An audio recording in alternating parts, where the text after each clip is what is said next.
सोलापूरला गेलो, राजेश्वरीला सांगितलं, स्त्रियांना त्यानंतर त्या नगराध्यक्ष आमदार झाल्या. या निवडणुकीला त्यांनी माझ्या मोठ्या भावाच्या विरोधात देखील काम केलं, हे पूर्ण मला माहिती.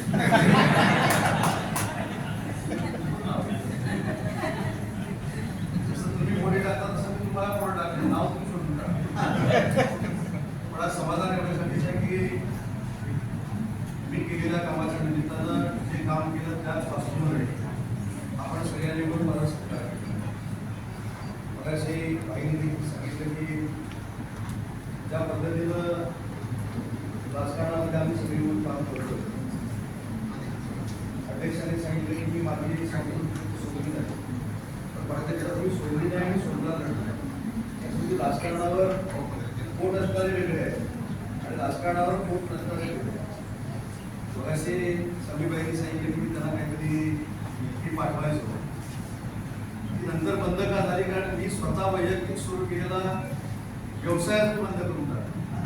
तुम्ही समीबाईंमुळे केला असं म्हणत नाही, त्याच्यामुळे परत पाठवण्याचा काही प्रश्न आला. पण मगाशी जो आपण पाठण्यासाठी उल्लेख केला की संस्कार क्षमता का आली, तर मी रत्नागिरी सारख्या मतदारसंघाचा आमदार आहे. ज्या मतदारसंघाला स्वातंत्र्यवीर सावरकरांची पार्श्वभूमी आहे, ज्या मतदारसंघाला डॉक्टर बाबासाहेब आंबेडकरांची पार्श्वभूमी आहे, ज्या मतदारसंघाला साने गुरूंची पार्श्वभूमी आहे, महर्षी कर्वेंची पार्श्वभूमी आहे, छत्रपती शिवाजी महाराजांच्या पदस्पर्शानं पावन झालेला हा मतदारसंघ आहे. आणि त्या मतदारसंघाचा आमदार जर संस्कृती सोडून मागायला लागला तर ती बदनामी आमदाराची नाही, ती बदनामी मतदारसंघाची आणि तिथल्या जनतेची आहे. हे भान आपल्या सगळ्यांच्या मार्गदर्शनाखाली आजही माझ्या डोळ्यासमोर असल्यामुळं मी कधीही माझ्या कुठच्याही पदाची आवश्यकता मी जे जे निर्णय घेतले त्या निर्णयाबरोबर रत्नागिरीकर राहिले, आपण सगळे राहिला, सगळ्यांनी आशीर्वाद दिले. म्हणूनच माझ्यासारखा कार्यकर्ता कुठचीही राजकीय पार्श्वभूमी असताना कोणी माझ्या घरामध्ये सभापती नव्हतं, कोणी माझ्या घरामध्ये जिल्हा परिषदेचा अध्यक्ष नाही, कोणी माझ्या घरामध्ये ग्रामपंचायतीचे सदस्य नाही, असं असताना मी 5-5 वेळा निवडून येतो आणि तुम्ही सगळे आशीर्वाद देतात की याचंच फलित आहे. हा पडत नाही, जनतेला त्रास देणाऱ्या माणसाला मी 100% त्रास देतो, पण माझ्या वैयक्तिक स्वार्थासाठी मी कधीही कोणाला त्रास दिला नाही. हे कदाचित तुमच्या आशीर्वादानं मला मिळालेलं पुढील असेल. म्हणूनच माझ्यासारखा कार्यकर्ता 5 वेळा विधानसभेचं नेतृत्व करतोय. या रत्नागिरी मतदारसंघाचा इतिहास देखील आपल्याला पूर्वी हा मतदारसंघ काँग्रेस माइंडेड होता. नंतर कुसुमताई अभ्यंकरांच्या निमित्तानं तो संघाच्या दारामध्ये आला. त्याच्यानंतर पुन्हा एकदा तो येडार साहेबांच्या निमित्तानं काँग्रेसकडे गेला.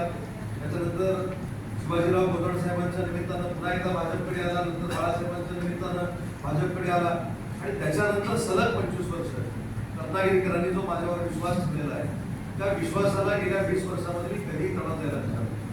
आपल्याला हे देखील माहिती आहे म्हणजे राजकारणामध्ये जेवढी बदनामी कोणी सहन केली नसेल तेवढी बदनामी माझ्यासारख्या कार्यकर्त्यांना सहन केली, परंतु त्याच्यावर मी एकही वाक्य करीत होतो.